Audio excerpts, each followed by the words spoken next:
টাকা থাকলে যে দুই বিয়ে করতে হবে এটা সম্পূর্ণই ভুল। টাকার গরমে এই ব্যক্তিটি দ্বিতীয় বিবাহ করেছিল, আর দ্বিতীয় বিবাহর পরই তার জীবনে ঘটে এমন দুর্দশা। লোকটি প্রতিনিয়তই তার স্ত্রীর সাথে ঝগড়া করত, দ্বিতীয় বিবাহ করার জন্য অনুমতি চাইতো। প্রথম স্ত্রী কিছুতেই দ্বিতীয় বিবাহ করার জন্য অনুমতি দিত না, কিন্তু একদিন তিনি এমন এক শর্ত বসিয়ে দিলেন যার কারণে তার স্ত্রী বাধ্য হয়ে তাকে দ্বিতীয় বিবাহ করার অনুমতি দিয়ে দেয়। আর তারপর এই ব্যক্তিটি কিছুদিনের মধ্যেই দ্বিতীয় আরও একটি বিয়ে করে ফেলে। প্রথম স্ত্রী যদিও রূপবতী এবং গুণবতী, সেই সাথে ধার্মিক একজন মহিলা ছিলেন, তারপরও তার দ্বিতীয় স্ত্রী চাই, আর এ কারণেই তিনি দ্বিতীয় বিবাহ করেন। মূলত তার কোনো প্রয়োজনই ছিল না দ্বিতীয় বিবাহ করার। তারপরও যখন তিনি দ্বিতীয় বিবাহ করেন, তারপরেই ঘটে তার জীবনের সেই ঘটনাগুলো যে ঘটনাগুলোর জন্য তিনি কখনোই প্রস্তুত ছিলেন না। সংসারে শুরু হয় অশান্তি, ছোট বউ এবং বড় বউয়ের মধ্যে দ্বিধা দ্বন্দ্ব, ঝগড়া ফ্যাসাদ লেগেই থাকতো।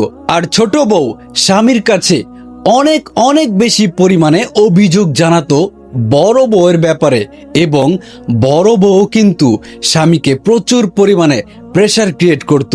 তিনি কথায় কথায় বলতেন, আপনি শুধু শুধু আরেকটি বিয়ে করেছেন, নিজের পায়ে নিজে কোড়াল মেরেছেন।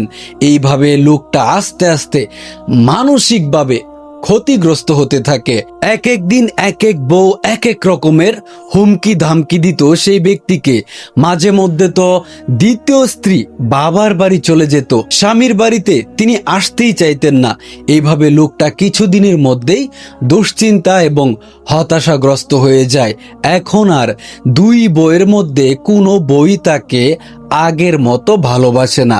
একটা সময় তিনি নিরুপায় হয়ে ডিপ্রেশনে চলে যায়, আর দ্বিতীয় এবং প্রথম বইয়ের মধ্যে ঝগড়া ফাসাদ চলতেই থাকে। প্রিয় বন্ধুরা, আমাদের সমাজে এরকম অনেক মানুষ আছে যারা কিনা টাকার গরমে শুধুমাত্র দ্বিতীয় বিবাহ করতে চায়। দ্বিতীয় বিবাহ করার ক্ষেত্রে তারা বলে থাকে এটা নাকি নবীজির সুন্নত।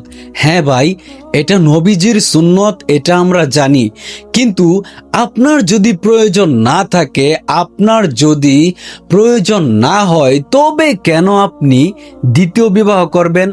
আর যদি আপনি নবীজির সুন্নত আদায়ের ক্ষেত্রেই দ্বিতীয় বিবাহ করতে চান, তাহলে আপনি কেন সুন্দরী রূপবতী নারী খুঁজেন? আপনি তো চাইলে অসহায় একজন মহিলাকে বিয়ে করতে পারতেন, ডিভোর্সি অসহায় গরিব পরিবার থেকে একজন মহিলার দায়িত্ব নিতে পারতেন।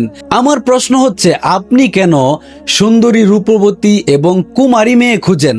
তাহলে বোঝা গেল আপনি শুধুমাত্র মনের যে খায়েশ আছে সেই খায়েশ পূরণ করার জন্য দ্বিতীয় বিবাহ করতে চান, আর এই জিনিসটাকে আপনি সুন্নত হিসাবে মানুষের কাছে উপস্থাপন করেন। আমি আপনাদেরকে একটা কথা বলতে চাই, যদি আপনার দ্বিতীয় বিবাহের প্রয়োজন পড়ে, তবে আপনার প্রথম স্ত্রী আপনাকে অনুমতি দিবে। আর এছাড়া আপনি কখনোই প্রথম স্ত্রীর উপর প্রেসার ক্রিয়েট করে দ্বিতীয় বিবাহ করতে যাবেন না। এতে করে নিজের পায়ে নিজে কুড়াল মারবেন, খাল কেটে নিজেই কুমির আনবেন। আল্লাহ তাআলা আমাদেরকে সঠিক বুঝদান করুন। আমিন।